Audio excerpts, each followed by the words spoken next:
ನಾನು ಕಳೆದ ತಿಂಗಳು ಲಂಡನ್ನಲ್ಲಿ ಇದನ್ನು ಅಲ್ಲಿ ಲೋಕಾರ್ಪಣೆ ಬಸವ ಸಮಿತಿಯವರು, ಯಾಕೆಂದರೆ ಭಾರತದಲ್ಲಿ ಅನುಭವ ಮಂಟಪದ ಮೂಲಕ ನಮಗೆ ಸಂಸತ್ತನ್ನು ಕರುಣಿಸಿದಂಥವರು ಕರುಣಾಳು ಬಸವೇಶ್ವರರು.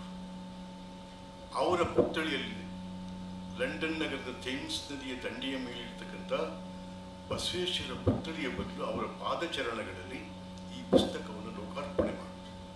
ಅಲ್ಲಿಯ ಮೇಯರ್ ಆಗಿದ್ದಂಥ ನೀರಜ್ ಪಟೇಲ್ ಮತ್ತು ಕನ್ನಡ ಸಂಘಟನೆಗಳು, ಅಕ್ಕನ ಬಳಗ ಇವರೆಲ್ಲ ಸೇರಿ ಅಲ್ಲಿ ಬಹಳ ದೊಡ್ಡ ಕಾರ್ಯಕ್ರಮವನ್ನು ನಮಗೆ ಮಾಡಿಕೊಟ್ರು. ಯಾಕಾಗಿ ಅಂತಂದರೆ ಅದು ಬಸವೇಶ್ವರ ಭಾರತಕ್ಕೆ ಮೊದಲ ಸಂಸತ್ತನ್ನು ಹೇಳಿಕೊಟ್ಟವರು ಅನುಭವ ಮಂಟಪದ ಮೂಲಕ ಮತ್ತು ಕರುಣಾಳು ಸರ್ಕಾರಗಳು ಹೇಗಿರಬೇಕು ಅಂತ ಮಾನವ ಧರ್ಮದ ಉದ್ಧಾರಕ್ಕಾಗಿ ಹೇಗೆ ಮಾಡಿದ್ರು ಅಂತಕ್ಕಂಥ ಒಂದು ದೊಡ್ಡ ಪರಂಪರೆ.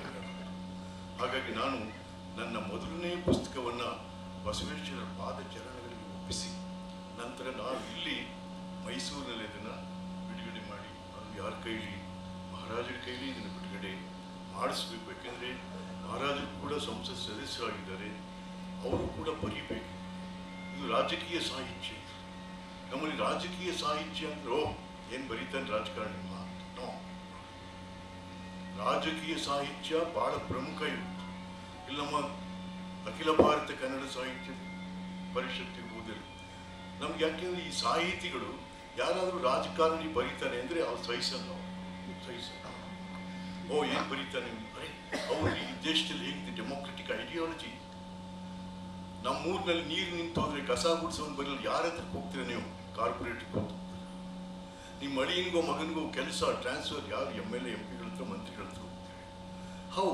ಈ ರಾಜಕಾರಣ ನಮ್ಮಲ್ಲಿ ಸೇರಿ ಹೋಗಿದೆ. ರಾಜಕೀಯ ಸಾಹಿತ್ಯಗಳು ಬರಬೇಕು.